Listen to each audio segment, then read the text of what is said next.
Hi, I'm Jerry Drager, Drager's International Classic Sales in Seattle, Washington. What I want to show you today is a 1957 Ford Thunderbird.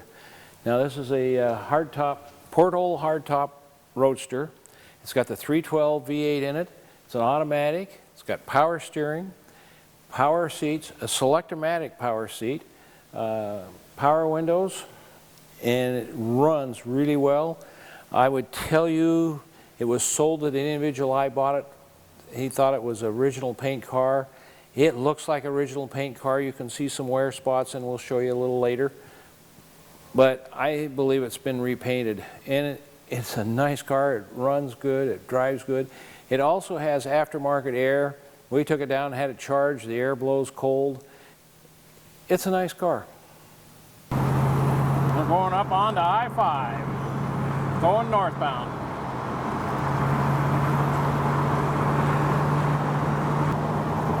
You may not realize this, but I have the air conditioning on. It's a hot day here in Seattle, and it feels pretty good to have this blowing on me.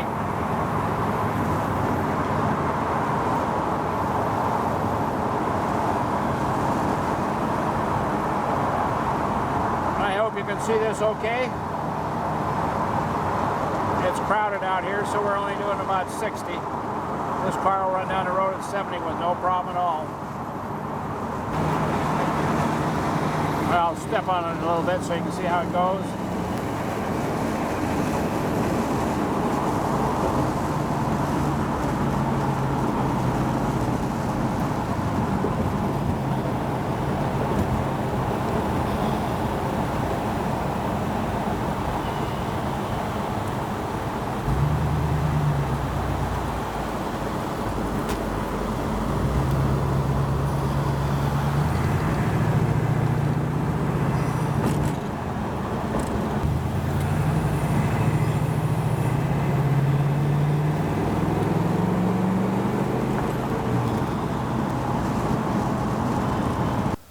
The front end looks good on this Thunderbird.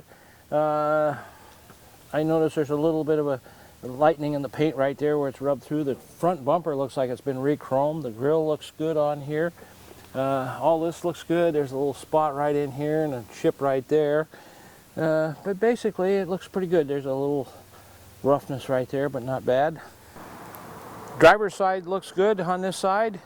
You know, I mean, there's a couple of spots in the paint, and that's just some dirt right there. A little chip right there in the paint.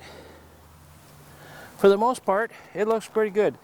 You know, it's again, like I said before, it's not a perfect car. There's a little spot right there, and that's dirt.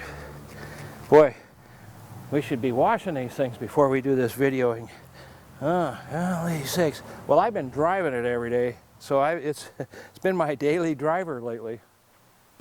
The back end looks good. You know, I mean, there's a couple of spots, the chrome on here.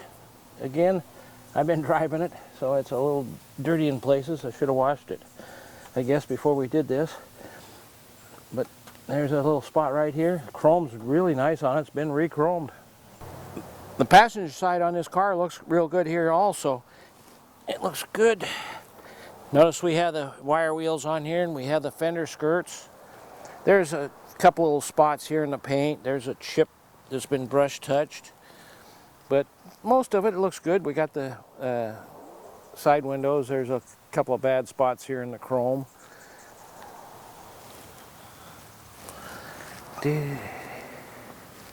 Yeah, this is not a perfect car by any manner of means. And with these wire spoke wheels, these are better than the Kelsey Hayes. They're 56 spoke instead of 50 spoke, so they're stronger, and of course they're new, so you got brand new tires on there. You're in good shape.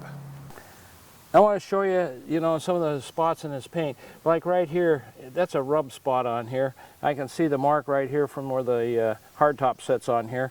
But here and here and along on here on the fin here, it's been rubbed through, and there's another spot over on the far side over there that's been rubbed through a little bit.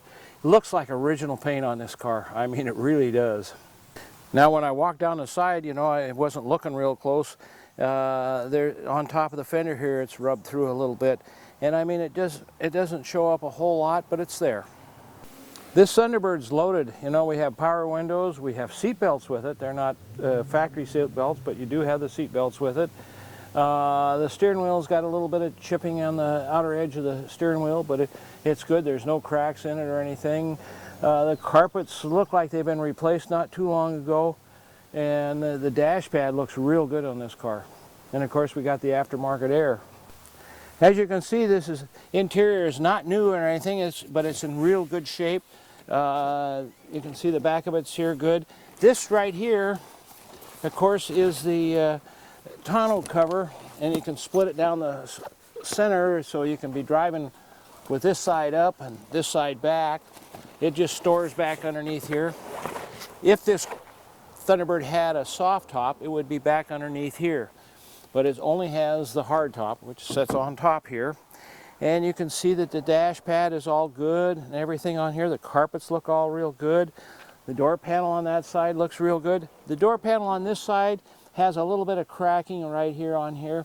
But I think overall you'll be real happy with this car. It's a great driver. And again, I've been driving it almost every day. We have remote door locks. Believe that? Anyway, why anybody would put remote door locks on here is beyond me. And also here, and it's on the dash here, there's a button here you can push and lock and unlock it. We have power windows, so we got the power windows. Both sides work just fine. This Thunderbird also has SelectOmatic power seats, and they work. You just set the dial over here, you can see it going ahead. And this one here goes up or down, depending on where you set it. We have aftermarket air on this Thunderbird, and we had it charged, so it works good. All you gotta do is turn this switch on right here, and it's blowing. Boy, and it feels good today, kind of a hot day. So it works great.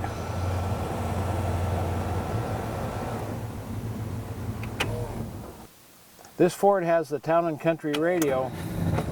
However, it does not work.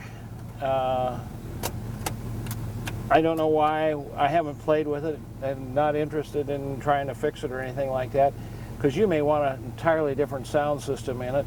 The heater works great. Frank Stubbs put a different heater control valve on there, and it works good. The blower, you probably can't hear that. Maybe you can. Anyway, the blower works good. I've used it because I've been driving this thing a lot.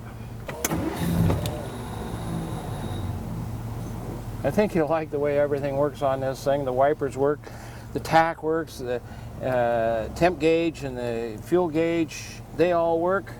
Lights all work. The clock doesn't work. Pretty typical of these things.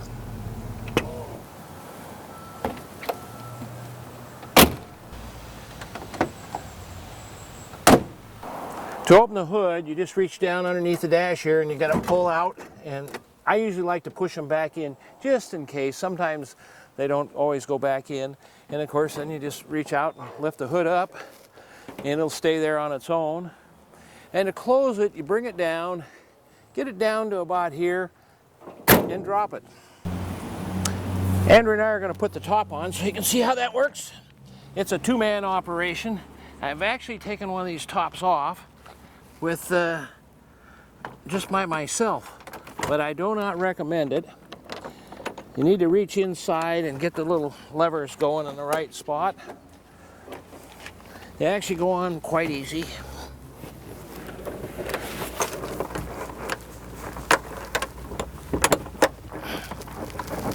There we go there. There's that one.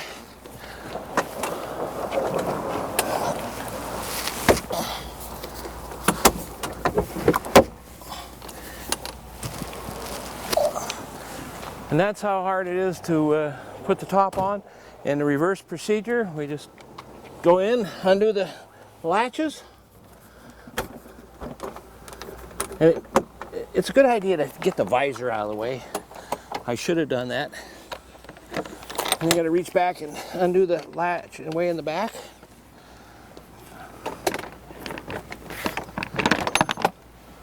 and you lift it up and just walk straight back with it. Set it down.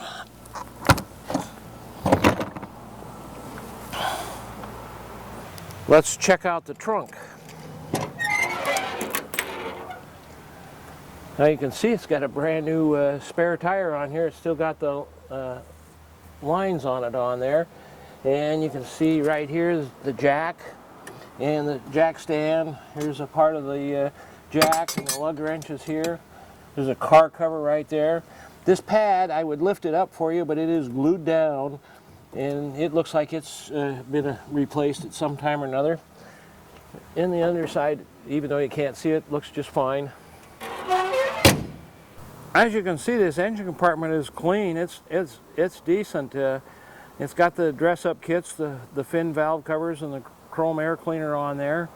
And you can just see it's just in really decent, clean, nice shape.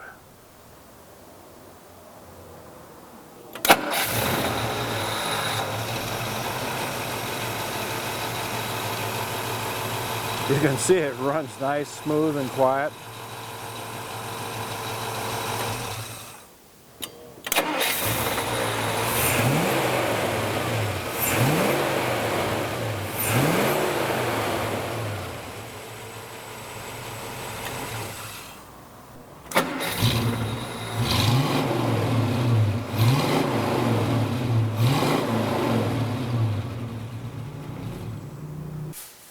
Looking at this underside of this T-Bird, both sides on these fenders look good on these inners here and stuff, but we do have a spot here where it's rusted through, and you can see we got a dent in the gas tank.